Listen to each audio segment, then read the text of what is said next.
a 28-year-old Kenyan man, Kenyan citizen, Kenyan resident, has been indicted in Minnesota in the US for allegedly taking part in an international money laundering scheme. This fraudulent scheme involves an NGO that is known as Feeding Our Future, that is meant to provide meals to children. He's not directly linked to this fraudulent scheme, but rather indirectly, because he has a brother in the US who is working for this NGO. Now, his brother was the one who was part of this defrauding scheme, and his brother was actually sending him funds from diaspora to Kenya. The reason why he has been convicted is because he took part in concealing the source of these funds. He took part in concealing, or doing wash, as we call it here in Kenya, by investing these funds in real estate. The FBI discovered that, one, the funds that he received were used to have a 20% stake in a popular real estate investment company here in Kenya. So he managed to buy 20% of these shares. The funds that he received allowed him to buy an apartment building that is in South Sea, that is next to a national park. So think about the cost of owning an apartment building in this high-end area. He also helped his brother purchase a piece of land in Mandera. He knows very well that these are illicit funds, because according to what the FBI discovered, is that there are certain receipts, certain messages that he was exchanging with his brother regarding these fraudulent transfers. One is that they managed to find a text message that dates back to 2021, where his brother was telling him that he was going to be the richest 25-year-old. There's also another text message and also a photo that they were exchanging that was showing the $135,000 that was given to him in cash. This is around, let's say, 16 million shillings there. There's also another image that the FBI discovered that is of a banker's box that had $270,000 US. There's also another transfer, a 300K USD transfer that was done to him. So I wonder how the Kenyan banks did not flag that. But the one that actually surprised the most, the one that actually raised the red flags, was a $1.28 million transfer that was done to him.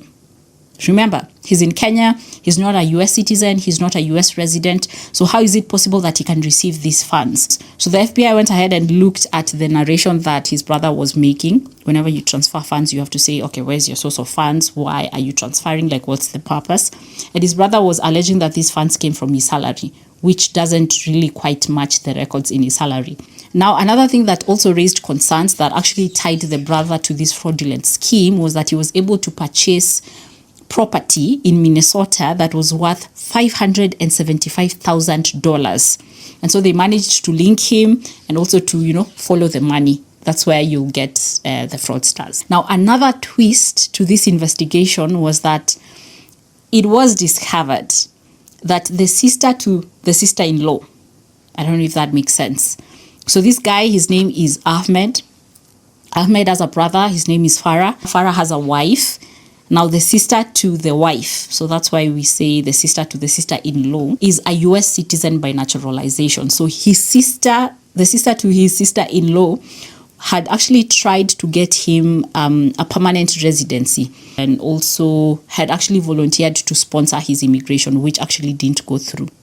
And the sister to the sister-in-law was alleging that she was married to our Kenyan brother here, which the FBI debunked because they found out that in 2024 that our Kenyan brother had actually tried to apply for a green card lottery. And in that description, he was saying that he was unmarried.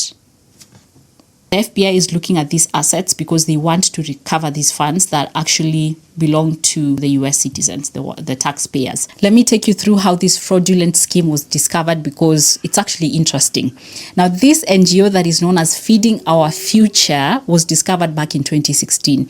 And its main goal, its main vision was to provide meals to children, especially children who come from unprivileged backgrounds.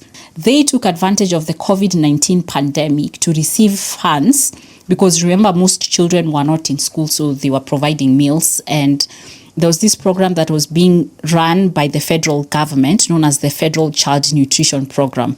So they went ahead and hired individuals, particularly individuals from the Somali community. Now, let me just highlight this. The NGO was being run by a white American.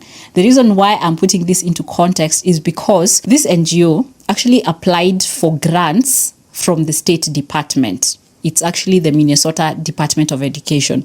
But this department had their own suspicions that this NGO was committing these fraudulent activities. So they delayed their applications. The NGO went ahead and filed a lawsuit against this State Department that they were being discriminated against because majority of the individuals who were in this NGO were from the Somali community.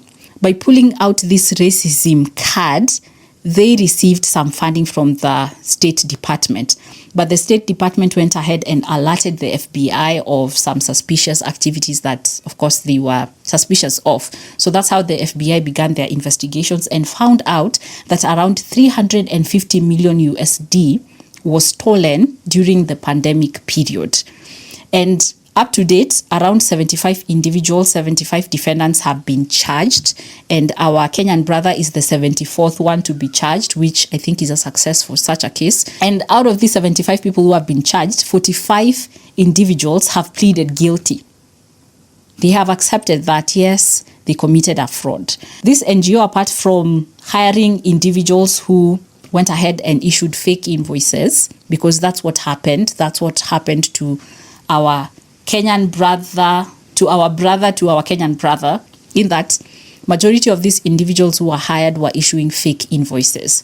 They were saying that this number of children were fed during the program, yet they were coming up with numbers. They were cooking up the profiles of these children who allegedly received these meals.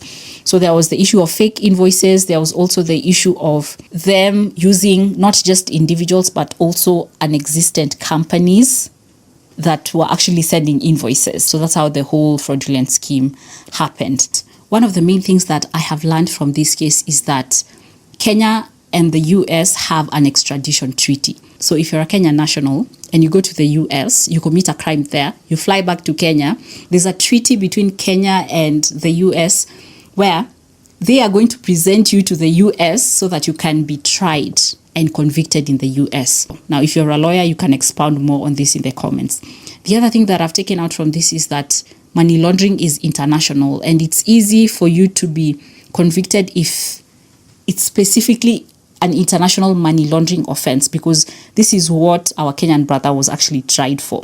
But here in Kenya, assuming that this case was just a local case, I doubt if justice would be served. I really doubt it. Because when you look at the history of money laundering cases that have been prosecuted here in Kenya, they are less. They are less. And the other thing that I've taken out here is that I now understand why they say that the US has intelligence. Yes, we also have intelligence, but the fact that they were able to get these texts that date back to 2021, like, the level of intelligence is unmatched. Probably I'm just exaggerating, but that's something that I picked up from a Kenyan in diaspora who was telling me that the reason why the US has been considered a superpower is because of the level of intelligence that they have. I stand to be corrected. Please do in the comments. What do you think about this case? Do you think that we as Kenyans are immune to taking part in international fraudulent schemes? I'd love to know your thoughts in the comments.